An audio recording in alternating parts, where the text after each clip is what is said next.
안녕하십니까. 큰빛교회 청년 여러분들, 방석 기도에 오신 걸 환영합니다.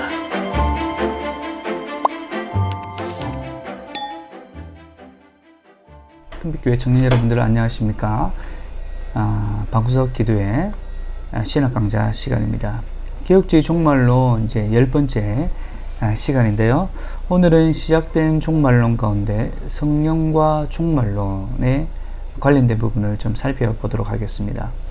종말론과 성령론의 역할, 지금까지 많은 관심을 가지고 있지 않았습니다. 하지만 1912년 게르알더스보스라든지 아니면 해밀턴이라는 학자들에 의해서 그 성령의 사역이 종말론의 결정적인 그런 중요성을 지니고 있다라는 사실을 인지하고 살펴보게 되었습니다. 자, 그렇다면 종말론과 성령의 역할이 어떤 관련이 있는가에 대한 부분을 좀 살펴보도록 하겠습니다. 첫 번째는 성령은 어떤 예언적 징표들을 수반하는 최종적 종말론 세대가 도래할 것에 대한 길을 예비하는 것. 성령을 통해서 미래적 종말론이 도래할 것이라는 사실을 알 수가 있다는 거죠. 그리고 양자됨, 그 성령의 역할 가운데 양자됨, 그리고 보증, 인치심, 이러한 성령의 역사 사역을 통해서 이것이 종말론과 관계되어 있다라는 부분입니다. 자, 그러면 첫 번째 부분을 우리가 먼저 살펴보도록 하겠습니다. 종말론과 성령의 역할 가운데 성령은 어떤 예언적 징표들을 수반하는 최종적 종말론 세대가 도래할 것에 대한 길을 예비하는 것. 요엘서 2장 28절, 우리가 잘 아는 말씀인데요. 함께 읽겠습니다.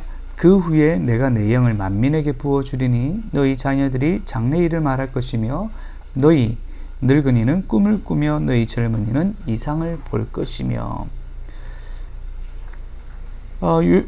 요엘 선지자는 그 후에, 그때가 언제인지 모르겠지만, 성령 강림 사건이 언제인지 모르겠지만 이 사건, 성령 강림 사건이 나타날 때 이런 일들이 일어난다 라고 말을 하고 있습니다.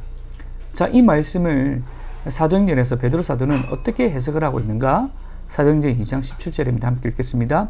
하나님이 말씀하시기를, 보세요. 이제 그 후에, 이 요엘서의 말씀에 그 후에를 어떻게 바꾸고 있죠? 말세에.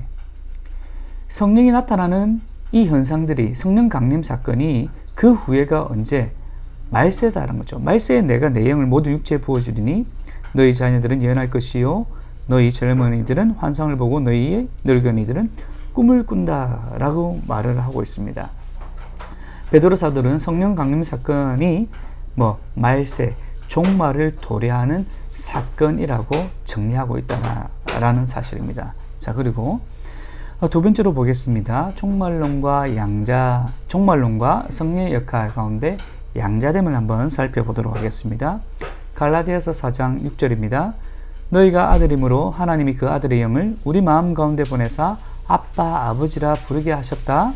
로마서 8장 16절 말씀에 성령이 친히 우리의 영과 더불어 우리가 하나님의 자녀인 것을 증언하나니. 다시 말해서 그 하나님의 영, 바로 성령께서, 성령이 우리 가운데 임하시면 우리가 하나님을 어떻게 부를 수 있다? 아빠, 아버지라 부를 수도 있다 라고 얘기를 합니다. 성령을 통해 양자됨이 그 현재의 상태에 있다라는 사실을 우리가 알 수 있다는 겁니다. 이 현재의 상태, 우리가 하나님의 백성, 현재의 상태에 있다는 것은 우리가 지난 시간에 살펴보았듯이 하나님의 나라의 관점에서 현재적인 입장, 하나님 나라의 현재적인 입장에 우리가 있다라는 거죠. 자, 그리고 뿐만 아니라 로마서 8장 23절에 보면요, 그뿐만 아니라 또한 우리 곧 성령의 처음 익은 열매를 받은 우리까지도 속으로 탄식하여 양자될 것, 곧 우리 몸의 속량을 기다린다. 바로 우리 몸의 속량을 기다린다. 이게 무슨 말이냐면 그 양자됨을 통하여서 종말을 기다린다. 몸의 속량을 기다린다. 종말을 기다린다. 라는 말이죠.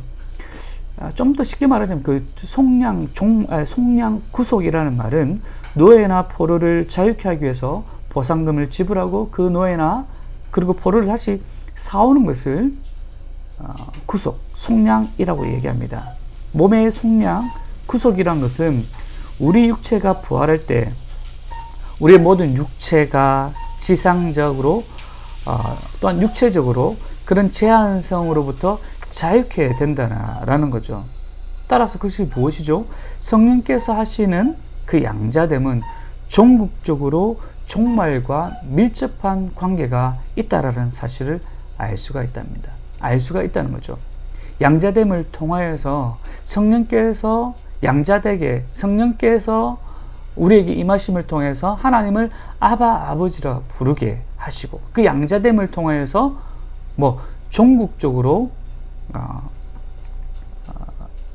종말과 관련되어 있다라는 사실을 말씀하고 있다는 겁니다. 그 양자됨의 그런 의미가 지금 현재적인 뿐만 아니라 그 양자됨을 통해서 말세 때 우리가 최종적으로 구속되어지는 것, 속량되어지는 것. 지금 우리가 한계 육체라든지 어떤 지상적인 제한 가운데 놓여져 있지 않습니까? 하지만 종국적으로 말세 때는 이러한 육체적 지상적인 그런 제한으로부터 그런 한계로부터 벗어난다는 거죠. 이게 종국적인 속량 그리고 구속이라. 언제? 양자될 때. 자, 그리고 종말론과 성령의 역할 가운데 이제 보증 세 번째인데요. 고린도후서 1장 22절에 그가 또한 우리에게 인치시고 보증으로 우리 마음에 성령을 주셨다. 고린도후서 5장 5절에 곧 이것을 우리에게 이루게 하시고 보증으로 성령을 우리에게 주신 이는 하나님이시다. 에베소서 1장 14절에 우리 기업의 보증이 되사 그 얻으신 것을 속량하시고 그의 영광을 찬송하게 하신다. 그 성령을 파라클레토스 헬퍼라고 하죠. 하지만 여기에서는 그 성령께서 우리를 어떻게 보증되는 사역을 말씀하고 있다는 거죠. 그 보증을 헬라어로 아라본이라고 하는데요. 이 아라본이란 말은 나중에 돌려주어야 하는 약조물, 좀 더 쉽게 말하자면 예치금, 디파짓이라고 하죠. 계약을 유효하게 하는 어떤 보증금, 청약금. 그 성령의 사역이 바로 이러한 부분이 있다는 거죠. 이 무슨 말인가 하니 하나님의 약속들이 장차 성취될 것이라는 사실을 보증하는 분으로 바로 성령이라고 말씀하고 있다는 거죠. 성령이 우리에게 주신 바 되었다라는 겁니다.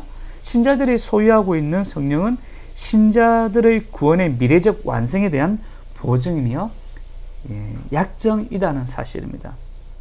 그래서 성령의 사역, 이 보증금은 바로 종말과 관련되었다라는 사실입니다. 종국적으로 종말, 최종적인 종말 가운데 그 성령을 통해서 바로 성령이 우리의 보증이 되셔서 우리가 진정한 하나님의 기업을 받을 수 있는 자라가 된다는 사실을 말씀해 주고 있습니다. 자, 마지막으로 종말론과 성령의 역할 가운데 인치심에 대한 부분입니다.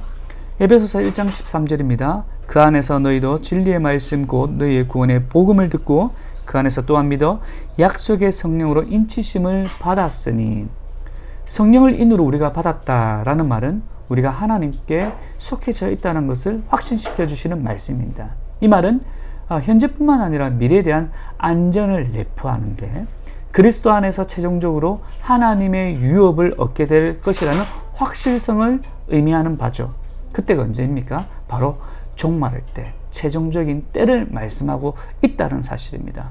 그래서 인치심, 우리가 성령을 통해서 인치심을 얻게 되었다. 이것은 최종적으로 우리가 하나님의 유업을 얻게 될 것이라는 확실성을 내포하고 있는 말씀이라는 사실입니다. 오늘은 그 종말론과 성령론의 관계에 대한, 종말론과 성령의 역할에 대한 부분입니다. 성령의 어떤 사역을 통하여서 종말론과 밀접한 관계에 놓여져 있다는 사실을 우리가 살펴보았는데요. 조금 우리가 어려운 부분이 있을 수도 있지만, 하지만 우리가 놓치지 말아야 될 부분은 이런 성령의 사역을 통하여서, 이것을 통해서 종국적으로 종말론과 관련되어 있다는 사실을만은 우리가 좀 기억하면 좋을 것 같습니다. 자, 그러면 계속적으로 말씀을 통해서 함께 기도로 나가도록 하겠습니다. 감사합니다.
다시 고백합시다. 예수 나의 존재 묘자, 그의 손길이 닿는 곳은 나의 상처와 아픔, 영원히 흐를 것 같던 눈물 감아줬네. 예수 나의 집. 주님 노래합니다.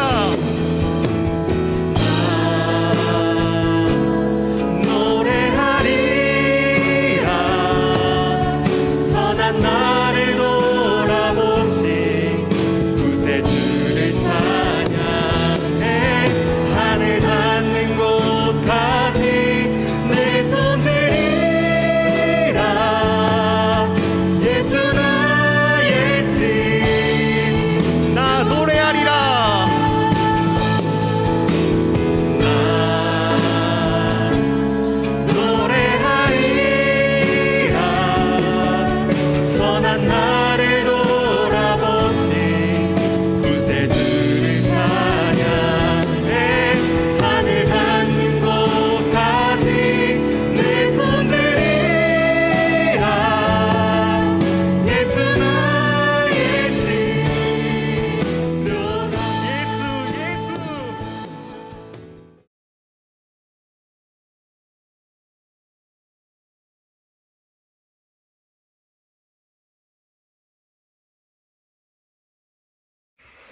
안녕하세요. 김대웅 목장입니다. 저는 오늘 마태복음 5장 3절 말씀을 함께 나누고자 합니다. 제가 읽어드리겠습니다. 심령이 가난한 자는 복이 있나니 천국이 그들의 것이며. 이 말씀은 예수님께서 가르쳐주신 8복 중 첫 번째 복입니다. 먼저 예수님께서 가르쳐주신 8복은 세상의 복과 완전히 다르다는 사실을 알아야 합니다. 하나님 나라의 가치관은 세상의 가치관과 완전히 다르기 때문인데요. 복의 근원이신 하나님께서 가르쳐주신 8복은 이 땅이 아니라 하늘나라에 소망을 두고 있습니다. 그래서 8복의 핵심은 내 안에 세상의 가치관이 죽고 하나님 나라의 가치관이 서는 것입니다. 오늘 말씀에 나오는 심령이 가난한 사람은 내가 죄인이라는 사실을 아는 사람을 뜻합니다. 또 내가 연약하다는 것과 무능력하다는 사실을 아는 사람을 뜻합니다. 그래서 내게는 조금의 소망도 찾을 수 없다는 사실을 아는 사람을 뜻합니다. 이렇게 내 죄와 내 연약함과 내겐 소망 없음을 아는 가난한 심령이 되어야만 진정한 회개가 나올 수 있고 또 유일한 소망 대신 하나님을 찾게 됩니다. 그래서 가난한 심령이 되는 것은 하나님과의 관계 회복을 위한 첫걸음이라고 볼 수 있습니다. 제가 지금 다 말씀드릴 수는 없지만 제가 얼마나 죄인인지 모릅니다. 사실 성경 말씀으로 저를 치면 미움, 다툼, 시기, 질투, 교만, 탐욕 뭐 하나 빠지는 게 없을 정도입니다. 그런데도 제가 제 죄를 보지 못하고 또 고개를 빳빳하게 들고 다니니 하나님께서는 실패와 고난으로 저를 치셔서 제 죄와 연약함을 보게 하시고 제겐 소망 없음을 깨닫게 해주시려는 것 같습니다. 저를 버리지 않으시고 구원해 주시려는 하나님의 크신 사랑에 감사합니다. 청년부 여러분, 오늘 말씀처럼 내 죄와 연약함을 보는, 그래서 나에겐 아무런 소망도 없음을 아는 가난한 심령이 되어 하나님께 나아갑시다. 또 이렇게 상한 심령이 되어 애통할 때 하나님의 위로와 크신 사랑을 누리시기를 소망합니다. 이 시간 기도할 때 먼저 회개합시다. 겸손히 자기 죄와 연약함을 보게 하소서. 나에게는 아무런 소망도 없음을 알게 하소서. 내 자아와 생각과 욕심이 완전히 비워져 하나님만 의지하며 살게 하소서. 이렇게 기도하시고 청년부를 위해, 각 목장을 위해, 또 8월에 있을 여름 수련회를 위해 기도하며 나아갑시다. 기도하겠습니다.